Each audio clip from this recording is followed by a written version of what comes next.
இங்கு செவிமடுக்க இருக்கிறோம். முதலில் இந்த நல் வாய்ப்பினை இந்த ஒரு மிதமான இரவிலே எனக்கு அளித்த நிர்வாகத்தினருக்கும் இந்த நகரின் மக்களுக்கும் முதற்கண் என் வணக்கத்தை தெரிவித்துக் கொள்கின்றேன். ஈசனின் எம்பிரானை பற்றி பேச இந்த ஒரு இரவு நமக்கு பட்டாது. நாம் எல்லோரும் 63 நாயன்மார்கள் கதைகளை கேட்க கூட நம்மால் இந்த ஒரு இரவு நமக்கு போகாது. எம்பிரான் ஈசன் நடத்திய நிகழ்ச்சியாளர்கள் அநேகம். அவற்றிலும் ஒரு சில நாயன்மார்கள் திருமணம் செய்து தொழில் செய்தார்கள், தன்னுடைய அத்திரங்களை குறித்து தொழில் செய்தார்கள். அதெல்லாம் நம்ம எல்லாரும் கடவுளுக்கு பண்றதா பண்றதா. அதே 2 பேரு தன்னுடைய உடல் பொருள் ஆடு எல்லாவற்றையும் ஈஸ்வரிடம் அளித்து ஈஸ்வரனுக்கு தொண்டு செய்து கொண்டிருக்கிறார்கள். நம்முடைய பாரத தேசம் என்பது ஆன்மீக பூமி. நம்முடையது சனாதன தர்மம். சனாதன தர்மம் என்றால் எப்பொழுது எந்த யுகத்தில் யாரால் தோற்றுவிக்கப்பட்டது என்று கண்டுபிடிக்க முடியாத ஒரு மதம் நம்முடைய இந்து மதம். மற்ற மதங்கள் சனாதன தர்மத்திற்கு அதுக்கப்புறமா வந்ததுதான் மற்ற மதங்கள் எல்லாம். அப்ப நம்முடைய முழுமுதல் கடவுளா நம் கைலாயத்தில் காட்சி கொடுக்கக்கூடிய ஈஸ்வரை நாம் வணங்கி வருகின்றோம். பாரத பூமிங்கிறது நம்ம புதுசா ஒவ்வொன்றையும் ஆராய்ச்சி பண்ணி இந்த கடவுளை நம்ம ஏன் கூப்பிடணும், அந்த கடவுளை ஏன் கூப்பிடணும் அப்படிங்கிற ஒரு நிலைப்பாடுக்கு நம்ம போகக்கூடாது. நம்ம பெரியவங்க என்ன வழிவகுத்து கொடுத்தாங்களோ அதை நம்ம படிப்படியா வழிவழியா ஏன் என்னன்னு கேட்காம நம்ம பண்ணிட்டே இருந்தோம்னாலே நமக்கு ஈஸ்வரனுடைய கிடைக்கும். அதாவது ஆராய்ச்சியாளர்கள் என்ன பண்றாங்கன்னா, இப்பதான் இந்த கோயிலோட வண்ணங்களை கண்டுபிடிச்சிருக்காங்க. சனினா கருப்பா இருக்கும், செவ்வாய்னா சிவப்பா இருக்கும், புதன் பச்சையா இருக்கும் அப்படிங்கிற மாதிரி இப்ப சமீப காலங்களில் ஒரு 200-300 வருடங்களுக்கு முன்னாடி கண்டுபிடிச்சிருக்காங்க. ஆனா நம்ம மூதாதையர்கள்லாம் எவ்வளவு பெரிய சித்தர்கள், எவ்வளவு பெரிய அறிஞர்கள். நம்ம கோயில நவக்கிரகத்தை பாருங்க, ஒவ்வொருத்தருக்கும் ஒரு வஸ்திரம் வச்சிருப்பாங்க. அதாவது சனீஸ்வர பகவானுக்கு கருப்பு நிறம், புதனுக்கு பச்சை. இது எப்படி உங்களுக்கு தெரிஞ்சது? இந்த கோயில்கள்லாம் இந்த இடத்துலதான் இருக்கும்ன்றத வானத்துக்கு ஸ்பேஸ் டெக்னாலஜி கிடையாது, ராக்கெட் எதுவுமே கிடையாது. அந்த அளவுக்கு அறிவார்ந்தமான நம்முடைய அறிஞர்கள் கொண்ட பாரத பூமி அப்படிங்கிறது இதெல்லாம் குறைச்சதுக்கு நம்ம ரொம்ப புரிய பண்ணியிருக்கோம். அந்த பாரத பூமியிலே அதுவும் தென்னகத்துல தென்னாடுடைய சிவனே போற்றி எந்நாட்டவர்க்கும் எல்லாரும் போற்றி அப்படிங்கிற ஒரு வெளிப்பாடுல 246 சிவத்தலங்கள்ல நிறைய சிவத்தலங்கள் நம்முடைய தமிழகத்திலே நிறைய இருக்கின்றன. சிவராத்திரி பொழுதுமே இந்தியா முழுக்கும் பாரத தேசம் முழுவதும் எல்லா இடங்களிலும் சிவன் வழிபாடு, சிவராத்திரி வழிபாடு வேறு மொழிகள் இருந்தாலும் இந்த இரவு நடந்து இந்த சிவராத்திரியே வந்ததுங்கிறதுக்கு குறிப்பு உங்க எல்லாருக்கும் தெரிஞ்சுக்கலாம். சிவனும் பார்வதியும் விளையாடி கொண்டிருக்கும் போது ஒரு நம்ம விளையாட்டு அம்பாள் என்ன பண்றா, சிவனோட கண்ணை கட்டினார். உடனே உலகத்துல இருக்க இயக்கங்கள், பிரபஞ்சம் எல்லாமே அமைதியா நின்று போயிடுது.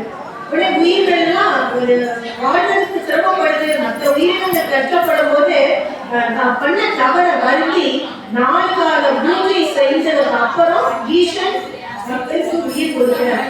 அது ஒரு கதையா சொல்றாங்க. அதுக்கப்புறம் தேவர்களும் அசுரர்களும் பார்க்கடலை கடைஞ்சு அந்த அமிர்தம் வரும்போது ஆழகாலத்தை நம்ம சிவன் உண்டதாகவும், அந்த நேரத்துல அம்பாள் அந்த நீலகண்டனை கழுத்துல பிடிச்சதாகவும், அந்த விஷம் அதுக்கு கீழே இறங்காம இருந்ததாகவும், அது இந்த இரவுல நடந்ததாகவும் சொல்லப்படுகிறது. எத்தனையோ கதைகள் இருக்கலாம். சிவராத்திரி என்பது நமக்கு ஒரு புனிதமான நாள் அப்படிங்கிறது ஒரு சின்ன ஒரு கதை சொல்றேன். ஒரு சிவராத்திரி இரவுல ஒரு குரங்கு ஒரு வனத்துல இருக்கு. அப்போ வனத்துல தெரிஞ்சுட்டு இருக்கும்போது பாத்தீங்கன்னா திடீர்னு காட்டு மிருகங்கள், புலி, சிங்கம் எல்லாம் இந்த காட்டுல இருக்கு வருது. அது குரங்கு அதுக்கு வந்து என்ன பண்றதுன்னு தெரியல. ஐயோ நம்ம காட்டிடுவோம் அப்படின்னு நினைச்சிட்டு அவங்க ஒரு மரம் இருக்குது, அந்த மரத்துல ஏறி மேல அந்த இரவு கூட உட்காந்துருச்சு. கீழே இருக்கிற சிங்கம் புலி அந்த காட்டு விலங்குகள்லாம் கீழே ஏறலாம் நம்ம காட்டிடுவோம் பயந்துட்டு மேல இருக்கு. உங்களுக்குலாம் தெரியும் குரங்குக்கு ஒரு குணம் இருக்கும். கொஞ்சம் வசந்தம் நம்ம வீட்டுல கதவு கலைச்சுன்னா பாட்டில் எடுத்து போட்டுக்கிற பாட்டில் முன்னுக்கு இருக்கும் பாட்டில் எல்லாத்தையும் எடுத்து போய் சாப்பிட்டு திருப்பி வீசி எழுந்துடும். அதே பழக்கம் குரங்குகள் எல்லாருக்குமே உண்டு. அது ஒரு இரவு முழுக்க அந்த மனசுல இருந்தது. அதுக்கு என்ன பண்றது இல்லை, பொழுது விடியறதுக்கு ஒவ்வொரு இலையா பறிச்சு பறிச்சு கீழே போட்டுட்டே இருக்கு. இரவு முழுக்கிட்டு பொழுது விரியுது. பொழுது விழுந்தோம்னா அந்த காட்டு விலங்குகள் போயிடுது. அப்ப பார்த்தா நம்மளுடைய ஈசன் எம்பெருமான் வந்து கண்ணுக்கு முன்னாடி அந்த குரங்குக்கு காட்சி கொடுக்கும். இது எப்படி நடந்திருக்கும் நினைக்கிறீங்க? நமக்கெல்லாம் வந்து கோயில்ல வந்தா கூட்டம் எடுத்துட்டு கடவுளையே பார்க்க முடியல. ஆனா ஒரு குரங்குக்கு அந்த வழிபாடு பண்றதுக்கான ஒரு பலன், தவம் பண்ண பலன் ஈசன் நேர வர்றது. என்ன காரணம் தெரியுமா? அந்த குரங்கு உட்கார்ந்திருந்தது ஒரு வீர மரம். அந்த வீர மரத்துக்கு அடியிலே ஒரு சிவலிங்கம். இது ஒரு விளையாட்டுத்தனமா ஒரு இலையா பறிச்சு போடும்போது என்ன ஆகுது, அந்த சிவராத்திரி பொழுது பூரா சிவனை அதை வந்து வழிபட்டதற்கான பலன் கிடைச்சதுனால ஈஸ்வரன் எதுக்காக வந்து அருள் கொடுக்குறாரு. கொடுத்துட்டு ஒன்று சொல்றாரு, உனக்கு வந்து நான் ஒரு வரம் தரலான்னு இருக்கேன். அடுத்த பிறவியில நீ ஒரு பெரிய சக்கரவர்த்தியா பிறப்பாரு. ஏன்னா நீ என்னைய சில தியானம் பண்ணதுனால நான் உனக்கு தரேன்னு சொல்றேன். அப்ப குழந்தை வந்து கேட்குது, திரும்பி சிவன்கிட்ட கேட்குது, நீங்க கொடுக்கறதெல்லாம் சரி, எனக்கு இன்னொரு ஒரு குறிக்கோள் இருக்கு, இன்னொரு வேண்டுகோள் இருக்குன்னு கேட்குது. என்ன அப்படின்னு சொல்லி கேட்கிறாரு. அடுத்த பிறவியில நான் பிறந்தாலும் என் உடம்பெல்லாம் மனிதமா இருந்தாலும் முகம் மட்டும் எனக்கு அந்த குரங்கோட முகத்தை கொடுக்கணும் கேட்கிறேன். ஏன் சொல்லி கேட்டா, அப்பதான் நான் போன பிறவியில குரங்கா இருந்தேன். எம்பெருமான் எனக்கு எதுக்காப்புல வந்து காட்சி கொடுத்து எனக்கு இந்த புண்ணியத்தை கொடுத்த அப்படின்னு சொல்லி எனக்கு அந்த ஞாபகத்தோட நான் சிவ சிந்தனையிலே இருப்பேன்னு சொல்லிட்டு அவர் தான் முதுகுந்த சக்கரவர்த்தியா பிறந்து நிறைய சிவன் கோயில்களை கட்டி வைத்தாரு. இது எதுக்குன்னா நம்மளை அறியாம சிவ வழிபாடு பண்றதுக்கான பலன்கிறது இது. அப்ப நம்ம எல்லாருக்கும் ஓரளவுக்கு தெரியும், இந்த இரவுல சிவனை நம்ம வழிபட்டோம்னா நமக்கு எவ்வளவு விதமான பாவங்கள் போடும், புண்ணியங்கள் கிடைக்கும். அந்த வரிசையில 63 நாயன்மார்கள், அதுல தன்னவனுக்கு ரொம்ப வருத்திக்கிட்ட ஒரு நாயன்மார் தான் பரஞ்சோதியார், அதாவது சிறுத்தொண்டர் அப்படின்னு சொல்லி நீங்க எல்லாம் கேள்விப்பட்டிருக்கீங்க. அவருடைய இயற்பெயர் பரஞ்சோதியார். சோழ மன்னனிடத்திலே மந்திரியாக இருந்து வந்தார். அவருடைய தொண்டு என்ன அப்படின்னு சொன்னீங்கன்னா, நாயன்மார்கள் எல்லாமே சிவ தொண்டு பண்றவங்களாம். அவரோட தொண்டு என்னன்னா, தினமும் ஒரு அடியவருக்கு அமுது படைத்து விட்டு அந்த குடும்பத்தில் இருக்க அனைவருமே பிறகு உணவு அருந்துவார்கள். அது மாதிரி அந்த வழி வழியா அதை பண்ணிட்டே வந்துருக்காங்க. ஒரு நாள் என்னாச்சு, எந்த ஒரு சிவனடியாருமே கிடைக்கல. ஊர் பூரா போய் தேடி பார்த்துட்டு வந்து வீட்டுல ரொம்ப சோர்ந்த முகத்தோட வராங்க. அப்ப அவரோட மனைவியா, அவங்க பேர் திருவெண்காட்டு நங்கை, அவங்க கேட்கிறாங்க, ஏன் இவ்வளோ ஒரு வருத்தமா இருக்கீங்க, ஒரு சிவனடியாரையா அழைச்சிட்டு வந்தீங்க, நான் அமுது பண்ணி வச்சிருக்கிறேன்னு சொல்லி கேட்கிறாங்க. உடனே இவர் பரஞ்சோதியார் சொல்றாரு, நான் ஊர் பூரா தேடி பார்த்தேன் கிடைக்கலன்னு. சரி மனசு தளர விடாதீங்க, கோயில் பக்கம் போய் பாருங்க யாரும் இருப்பாங்க.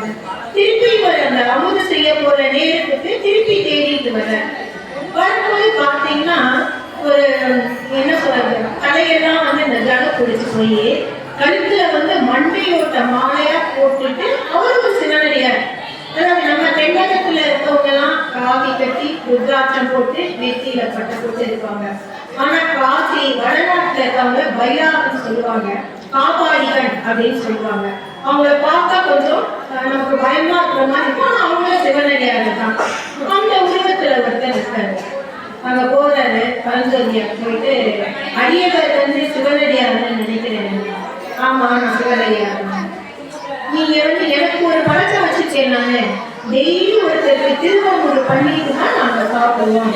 நீங்க இன்னைக்கு என்னுடைய இல்லத்துல வந்து உணவருந்துவாங்க. அவர் ரொம்ப எதிர்காலமா கேட்கிறாரு, நீ கூட வந்துடுனா என்னால வர முடியாது, நானே 6 மாசத்துக்கு ஒரு தடவை தான் சாப்பிடுறேன், என்னை வந்து கூப்பிடுறேன்னு கேட்கிறாரு. சரி நீங்க 6 மாசம்னா அந்த 6 மாசம் நான் இங்கேயே உங்கள்கிட்ட சாப்பிட்டுட்டே மாட்டேன். இது அவசரப்படாத, அந்த 6 மாசம் கழிச்சு சாப்பிட்ற நாள் இன்னைக்கு தான் அப்படின்றாரு.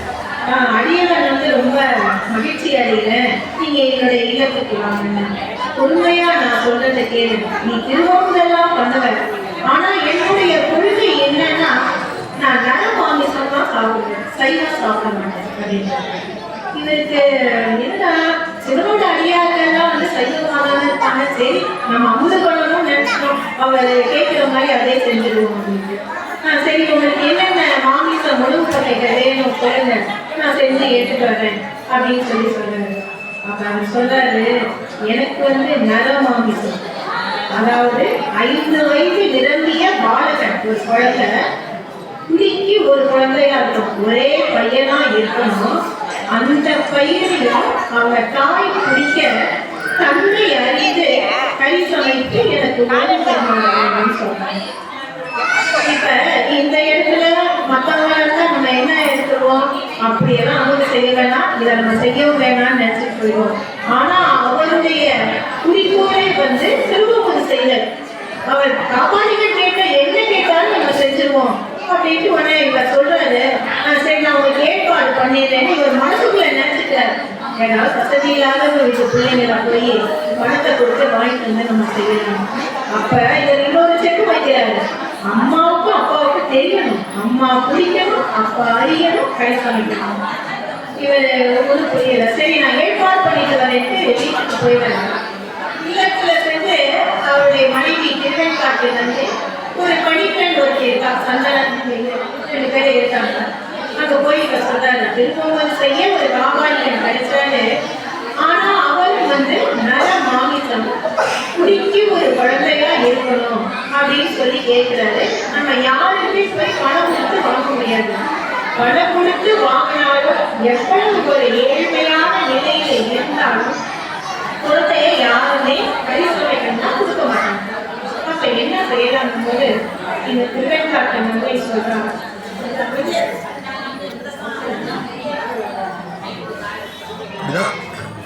சீக்கிரம் முடிச்சிரு. வீட்டுக்கு அழைச்சிட்டு வர்றாங்க குழந்தைங்கள.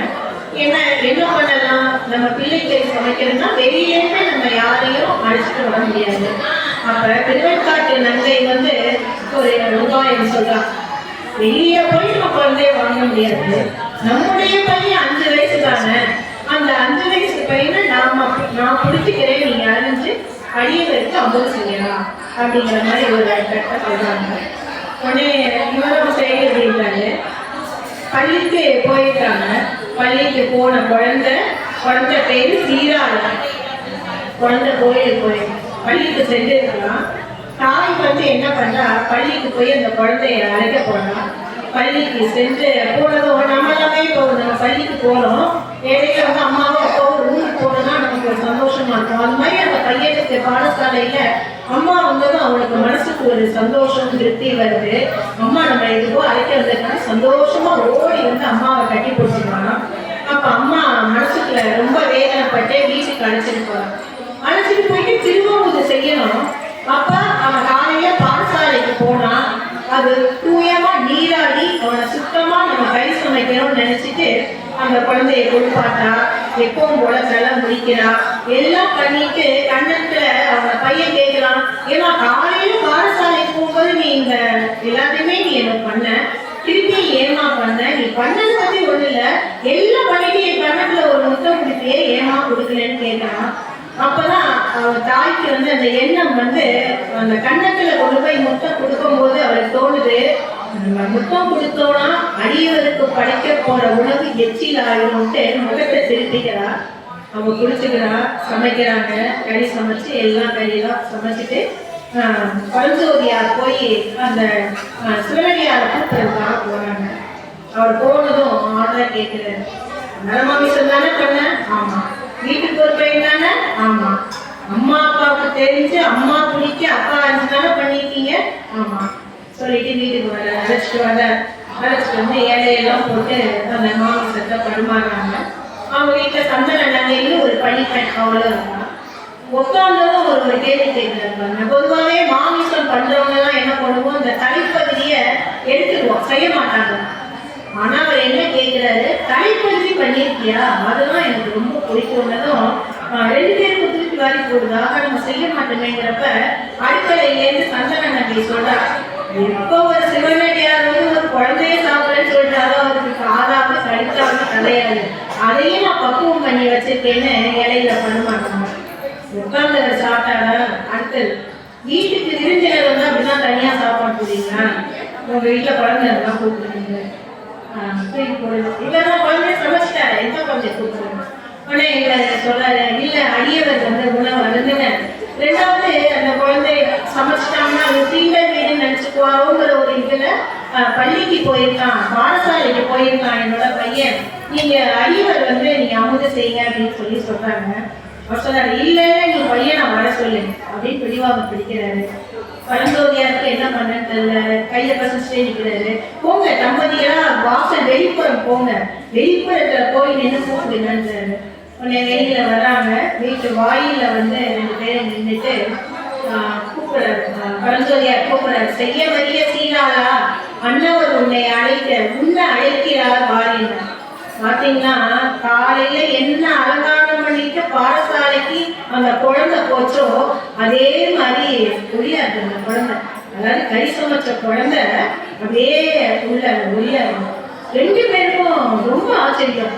நான் ஏதாவது கையில பிடிச்சி அரிஞ்சு சமைச்சு உள்ள உணவு வச்சுக்கணும், இப்படி வந்துட்டு அந்த குழந்தைய தாவி கட்டி பிடிச்சிட்டு உள்ள போய் பார்க்கறாங்க. இடம் மட்டும்தான் இருக்கு, அந்த சிவனடியார காணும். உங்களுக்கு புரிஞ்சிருக்கும் அந்த சிவனடியார் யாருன்னு. வழக்கம் போல நம்மளோட ஈசன் தான். இது ஒரு விளையாட்டு. உடனே வெளியில வர்றாங்க. வெளியில வந்து பார்த்தா ரிஷபா ருதரா கணபதி முருகனோட ரிஷப வாகனத்துல ஈசன் காட்சி கொடுத்து சொல்றாரு, எப்ப எல்லாரும் வந்து ஏதோ ஒரு வகையிலே எனக்கு கொண்டு செய்வாங்க, ஆனா எப்பேற்பட்ட மனிதனா இருந்தாலும் அரக்கனா இருந்தாலும் கூட தன்னுடைய குழந்தையை கொள்ள ஒப்புக்கொள்ள மாட்டான். ஒரு அடியவருக்காக நீ இந்த விஷயத்தை செய்தனால் நீ ஒரு குழந்தையே ஒன்ன போய் சிறுத்தொண்டன்னு சொல்லுவாங்களா?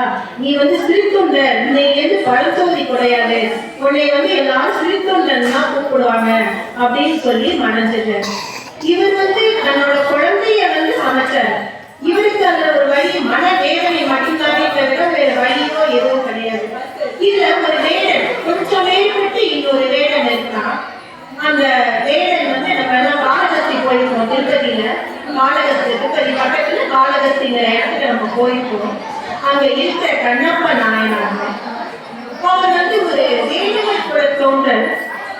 அவங்க அம்மாவும் அப்பாவும் சிவனை வழிவழியாக கும்பிட்டு இருக்கவங்க வேடன். மற்ற எந்த ஒரு சுவாமிக்கு எப்படி பூஜை பண்றது, விளக்கு போடுறது, என்ன கடவுள் ஈசன் அப்படிங்கிறது மட்டும்தான் தெரியும். அவங்களுக்கு ஒரு பையன், ஒரு மகள் பிறகுது. அவன் பேர் வந்து திண்ணன். அவன் காட்டு பக்கம் போய் காட்டு விலங்குகளை எல்லாம் வேட்டையாடி சாப்பிடுற அந்த மாதிரி ஒரு தொழில், எதுவும் அவனுக்கு தெரியாது. அந்த காளகஸ்தி மலை மேல வேட்டையாட போனான். அங்க பார்த்தா ஒரு லிங்கம், அதுக்காக டெய்லி ஒரு அந்தனர் வந்து, அவர் பேர் சிவகோசரியா, அந்தனர் வந்து டெய்லி அந்த இதுக்கு வந்து தினமும் பூஜை செஞ்சு மலர்கள்லாம் பறித்து சாட்டி திருவமுது கொண்டு வந்து நிவேதியம் பண்ணிட்டு போவார். இது அந்த அவன் வந்து வேட்டையாடும் போது பார்த்துருக்கான். அவ்வளவுதான். இதே மாதிரி நம்மளும் நம்ம பண்ணா என்ன அப்படின்னு அவனுக்கு தோணுது.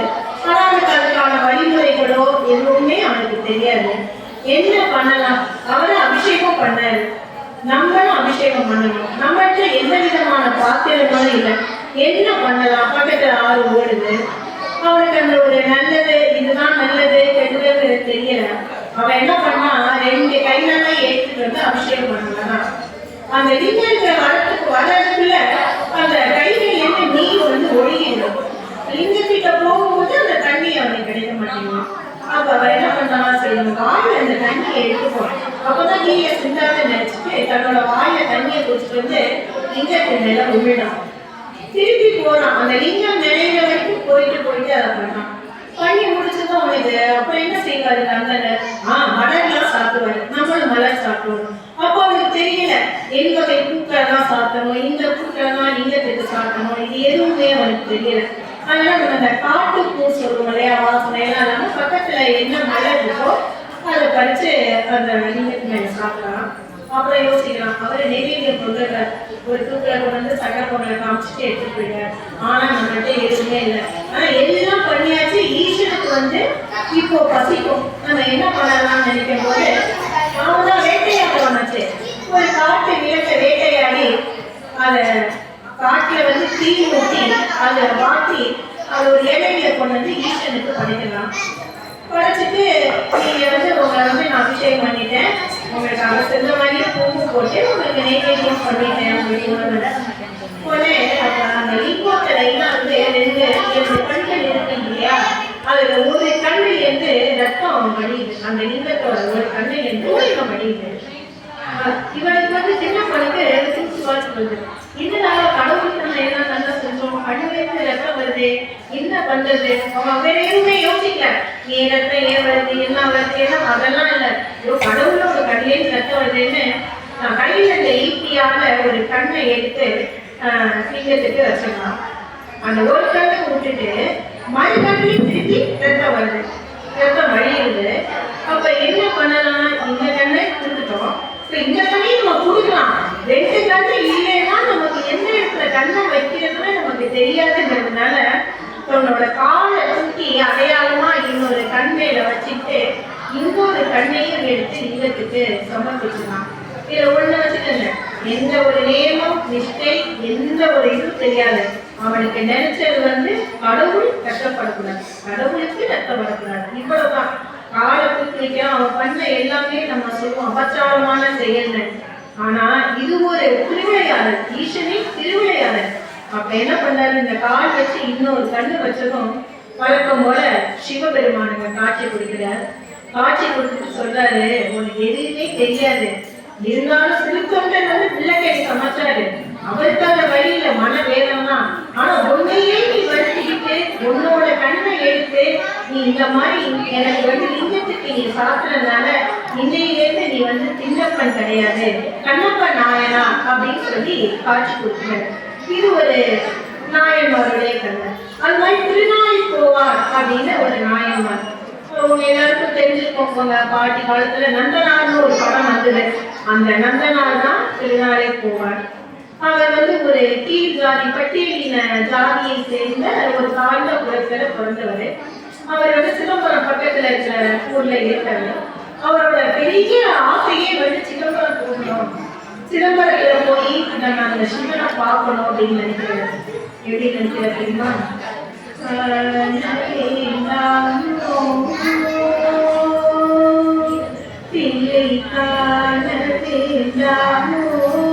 சிதம்பரம் காண வேண்டாமோ,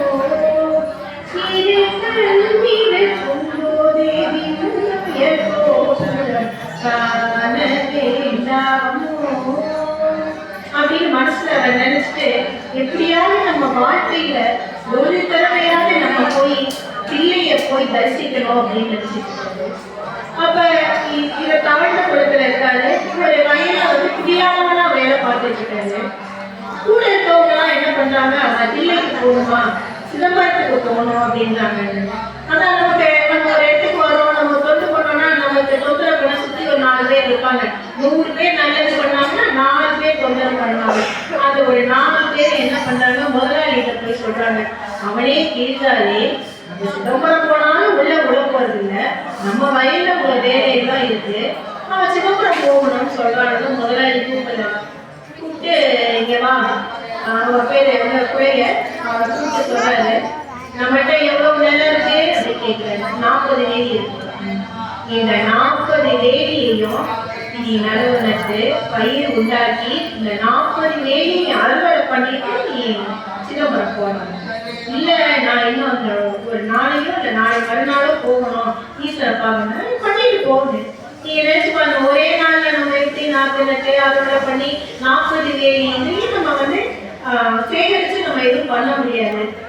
இவர் கடவுளை வந்து என்ன போய் திருப்பூருக்குங்கிற ஊர்ல அவர் இருக்காரு. அங்க இருக்க ஈஸ்வரை போய் அவர் வேண்டாரு. நாளைக்கு நான் தில்லிக்கு போகணும்னு நினைக்கிறேன், எனக்கு இவ்வளவு ஒரு சிரமம் இருக்கே, நான் போறது அப்படின்னு சொல்றாரு. அப்ப நேரா பார்க்க வந்தேன்னா நந்தி வந்து மறைச்சிக்குது. நம்மதான் பட்டியலின மக்கள்ங்கிறதுனால உள்ள போறதுக்கான வேலை இல்லை. எப்படி நம்ம அந்த கடவுளை நேருக்கு நேரம் பார்த்து பேசணும் போது உள்ள சட்டகிரகத்திலேருந்து நந்திக்கு ஒரு கட்டளை வருது.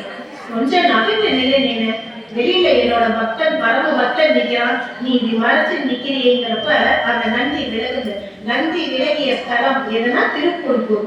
அங்க இருந்து அவர் வழிபாடு பண்றாரு. என்ன, நான் உன்னை சேவிக்கணும். எப்படி சேவிக்கணும்? சேவிக்க வேண்டும் ஐயா, சேவிக்க வேண்டும் ஐயா, சிதம்பரம் சேவிக்க வேண்டும் ஐயா. சேவிக்க வேணும், சிற்சபேசனை சேவிக்கணும், சிதம்பரத்துல சேவிக்கணும். 40 வேலி நிலம் இருக்கு.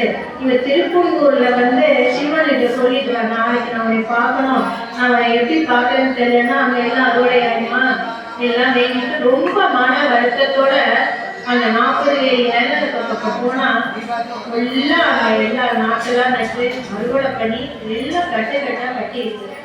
இவருக்கு ஆச்சரியம் தாங்கல. எல்லாம் ஈஸ்வரனுடைய கருணை தான். ஒருத்தவங்களுக்கு தான் நம்ம ஈஸ்வரனை நம்பும் போது இவர் சிதம்பரம் எல்லாம் பண்ணியாச்சு. முதலாளியை கூப்பிட்டு சொல்லிட்டு தில்லை நோக்கி போற. தில்லைக்கு போனா அங்க யாரும் உள்ளெல்லாம் உள்ள போதில்லை. 10 கதவுகள் இருக்கு, டீச்சர்கள் இருக்காங்க.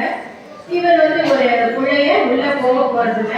அங்கேயும் போய் நின்றுட்டு பாரு, நான் உன்னையே தானே நம்பிட்டு இருக்கேன் அப்படின்னு சொல்லிட்டு பாரு, என்னப்ப நல்லவா என்றாயும் அல்லவா, என்னப்ப நல்லவா என்றாயும் அல்லவா, என்னப்ப நல்லவா என்றாயும் அல்லவா, நீ என்னப்ப நல்லவா என்றாயும் அல்லவா, பொன்னப்ப நல்லவா பொன்னம் வளர்த்தவா, பொன்னப்ப நல்லவா பொன்னம் வளர்த்தவா,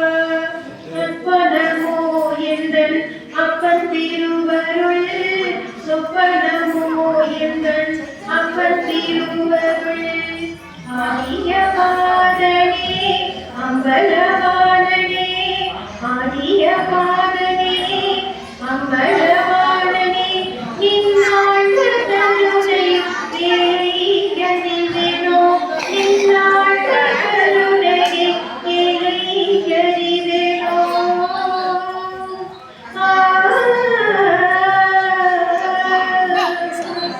என்னப்ப நல்லவா என்றாயும் அல்லவா, பொன்னப்ப நல்லவா பொன்னம் வளர்த்தவா அப்படின்னு பாடிட்டே இருக்காரு. அந்த 10 கதவுகளும் படாய் தெரிச்சு தானா அந்த கதவுகள் திறக்குது. நேரா ஈஸ்வரன் வந்து அவருக்கு காட்சி கொடுக்கிறார். நம்ம சொல்றோம் இல்லையா, கீழ்ஜாதி வேடன் அபச்சாரம் பண்றோம், இதெல்லாம் அவருக்கு முக்கியமே கிடையாது. மனமார்ந்த மனப்பூர்வமா ஈஸ்வரன் மேல நம்ம பக்தி செலுத்துறதுனா ஈஸ்வரன் நம்ம அடையிறதுக்கான ஒரே வழி. இந்த பிறவியில நம்ம வந்து இந்த பிறவி எடுக்கிறதுக்கே நம்ம புண்ணியம் பண்ணியிருக்கணும். எத்தனையோ பிறவிகள் இருக்கும். புல்லாகி பூடாய் கொடுவாய் மரமாகி பல்மிருகமாகி பறவையாய் பாம்பாகி கல்லாய் மனிதராய் பேயாய் கணங்களாய் வல் அசுரராகி முனிவராய் தேவராய் செல்லாய் இந்த தாவர சங்கமத்துள் எல்லா பிறப்பும் பிறந்து இருக்கின்றோம். அதுல நம்ம ஒரு மாநில பிறவியா பார்க்கும் போது நமக்கு பகுத்தறிவு இருக்கும். இப்போ ஒரு விலங்கு இருக்குன்னா அதுக்கு அந்த மொழியை வந்து ஒருத்தர் பேசுறத புரிஞ்சுக்கிற இது இருக்காது. அந்த மொழியை நமக்கு புரிஞ்சு கடவுளை வணங்குறதுக்கு தாழ்த்த சென்னி கூட்டிய கையுங்கிற மாதிரி நமக்கு 2 கரங்களை கொடுத்து நல்ல சிந்தனைகளை சதா சர்வ காலமும் ஈஸ்வரனை நம்ம நினைச்சுட்டே இருக்கிற மாதிரி நம்ம இந்த பாரத மண்ணில நம்ம பிறந்திருக்கோம். 63 நாயன்மார்கள் மாதிரி நம்ம பெரிய தொண்டு செய்யலைன்னாலும் நம்ம அருகாமையில இருக்க இந்த மாதிரி சின்ன சிவன் கோயிலை வந்து நம்ம சுற்றுப்புறங்களை தூய்மையாகவும் ஒரு நல்ல அமைப்புலையும் கோயிலுக்கு எல்லாம் வாங்கி கொடுங்க. நம்மளும் வந்து ஒரு சின்ன உதவிகளை செஞ்சாலே அந்த 63 நாயன்மார்கள் அடைஞ்சது வந்து கடவுள் பண்ணோம் ரொம்ப சீக்கிரமே கொடுங்க. முதல்ல வந்து நம்ம யாருக்கும் நல்லது செய்யாட்டியும் பரவாயில்ல, யாருக்கும் ஒரு கெடுதல் செய்யப்படும். ஒரு வார்த்தைகள் தானே ஒரு மனித நோக்க ஒருத்தன் வந்து உங்கள்கிட்ட ஒரு கஷ்டத்தை சொல்றாங்கன்னா அவங்க முன்னாடி விட்டுட்டு பின்னாடி அவங்க கேள்வி பண்ணுறாங்க. மனதார வாழ்க்கை உங்களால என்ன அவங்களுக்கு உதவி பண்ண முடியுமோ அந்த உதவியை பண்ணுங்க. இதுதாங்க பெரிய சிவத்தொண்டு. நீங்க பெருசா பிரம்மாண்டமா இப்ப ஒரு கோயில் இருக்கா, நான் 10,000 கொடுத்தேன், 15,000 கொடுத்தேன், 1,00,000 வேணாம். உங்களால எதா சக்தி எதா தர்மம் ஒரு மலர் எடுத்துட்டு போக முடியுமா, உங்களால ஒரு விளக்கு போட முடியுமா, இல்ல உங்களால ஒரு சின்ன தூக்குல ஒரு பைசாவை கொடுக்க முடியுமா, மனசார அந்த ஈஸ்வரனை நினைச்சு நம்ம தொண்டு செஞ்சோம்னு சொன்னோம்னா கடவுள் நம்மளை எந்த காலத்திலையும் கைவிட மாட்டார். நமக்கு எத்தனையோ அபிலாஷைகள் மனித பிறவியா எடுத்துட்டோம். போன பிறவியில நம்ம செய்த பாவ புண்ணியத்தை ஏற்கனவே கடவுள் நமக்கு போட்டிருப்பார். கடவுளோட வழிபாடு பண்ணும்போது சொல்லுவாங்க இல்லையா, தலைக்கு வந்தது தலைப்பாகையோட போயிடுச்சு. வரும் நமக்கு இன்னைக்கு வந்து ஒரு நம்ம நேரப்படி இன்னைக்கு நம்ம நேரம் நல்லா இல்ல, காலில் அடிபடணும்னா நம்ம நேரத்து உலகம் காலிடலாம், ஒரு சின்ன கல்லு காலில் இடையே விழுகலாம். நம்ம ஒரு கடவுளை கும்பிடும் போது அந்த ஒரு பெரிய ஆபத்து இந்த ஒரு சின்ன ஒரு விபத்தோட நமக்கு முடிஞ்சு போயிடும். அதனால யாரு என்ன சொன்னாலும் என்ன உபேஷம் செய்தாலும் ஈஸ்வரை பத்தி என்ன பேசினாலும் சில பேர் அறிவுபூர்வமா பக்தர்கள் பேசுவாங்க. கடவுள் பண்ணுவாரா, கடவுளை கும்பிடுறவங்க எப்படி இருக்காங்க, அதெல்லாம் இல்லைங்க. நம்ம செய்த பாவ புண்ணியங்களுக்கு எந்த மாதிரிதான் கடவுள் நமக்கு இந்த பிறவியை கொடுத்துருக்காரு. இந்துக்களா பிறந்த நம்ம எல்லாரும் கடவுளை வணங்குறதும் வழிபாடு பண்றதும் அடுத்த தலைமுறைக்கு நம்ம இப்ப இந்த 2 குழந்தைகள் சொன்ன மாதிரி பாடும் தேடும் 4 வரி இது மாதிரி உங்களுக்கு தெரிந்த சின்ன சின்ன ஸ்லோகங்களை நம்ம குழந்தைகளுக்கு கற்றுக் கொடுங்க. இந்து தர்மத்துல உள்ள ஒரு நல்ல பழக்க வழக்கங்களை அடுத்த நம்மளோட நம்ம வந்தோம் விளக்கு போட்டோம் அதோட போயிடக்கூடாது. இப்ப இருக்க பிள்ளைங்க எல்லாம் வந்து கல்லூரியில படிச்சுட்டு திருமணம் ஆளும் வேலைக்கு போயிடுறாங்க. நீங்க எல்லாம் வீட்டுல இருக்க பெரியவங்க ஒரு தாத்தா பாட்டியா இருந்து அடுத்த தலைமுறைய நம்ம இந்து தர்மத்தை விட்டு வெளியில போயிடாம எந்த மத ஆச்சரியங்களுக்கு இடம் கொடுக்காம நம்ம நல்லபடியா கடவுளை வணங்கி அவரோட அருளை பெற்று நான் சொல்றோம் இல்லையா, ஈஸ்வரை கொண்டா என்ன நடக்கல நம்பி கேட்டவர் எவரையா,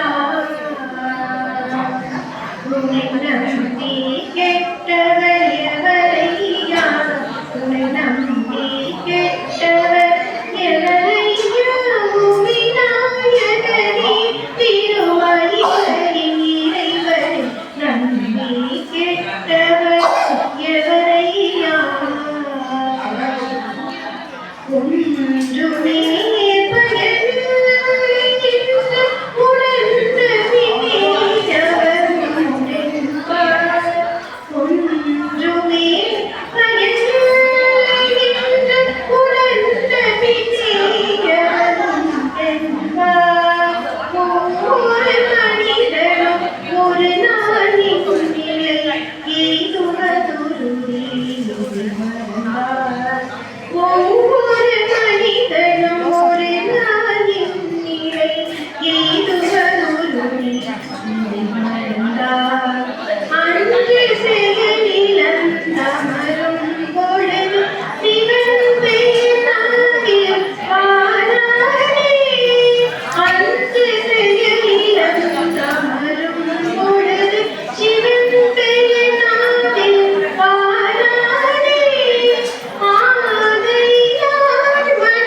எல்லோருக்குமே ஒரு முதுமை, ஒரு இறுதி காலம், ஒரு இளமை இருக்கு. நம்ம ரொம்ப குறிப்பா இருக்கோம். இருக்க நமக்கும் முதுமை வரும். அப்போ போய் நம்ம கடவுளை பிரார்த்தனை பண்ணிக்கலாம். இப்பதான் வயசுக்கு 4 இடம் சுத்தி பார்க்கலாம், சந்தோஷமா இருக்கலாம். அதெல்லாம் வயசானவங்க போறவங்க அப்படிங்கிற நினைப்பு இல்லாம சதா சர்வ காலமும் நாம் எல்லோரும் ஈசனின் திருவடி நிலையிலே இழைப்பாரி அவனுடைய அருமை பெருமைகளில் இந்த ஒரு இரவுங்கிறது வந்து நமக்கு சிவனோட அருளை பற்றி சொல்லவோ, நாயன்மார்களை பற்றி சொல்லவோ, அவரோட அற்புதங்களை பற்றி சொல்லவோ நமக்கு இந்த ஒரு இரவு நமக்கு பத்தாது.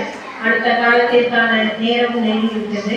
அதனால நம்ம மக்களாகிய எல்லோரும் நம்முடைய அடுத்த தலைமுறைக்கு திருமுறை, திருவாசகம், திருவிசைப்பா இது போல ஈஸ்வரின் பாடல்களை குழந்தைகளுக்கு அர்த்தத்தோடு சொல்லி கொடுத்து நிறைய புத்தகங்கள் கிடைக்குது. நமக்கு தெரியாட்டி விளக்க முறையோட இருக்கு.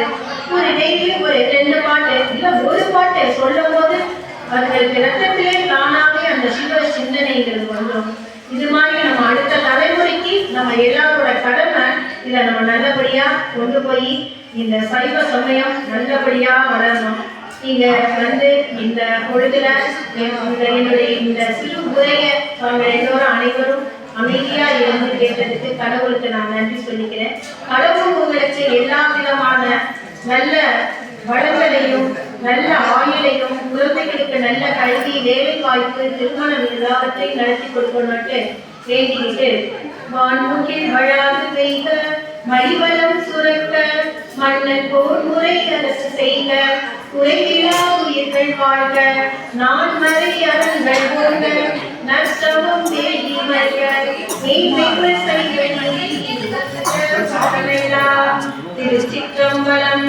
தென்னாடுடைய சிவனே போற்றி, எந்நாட்டவர்க்கும் இறைவா போற்றி போற்றி.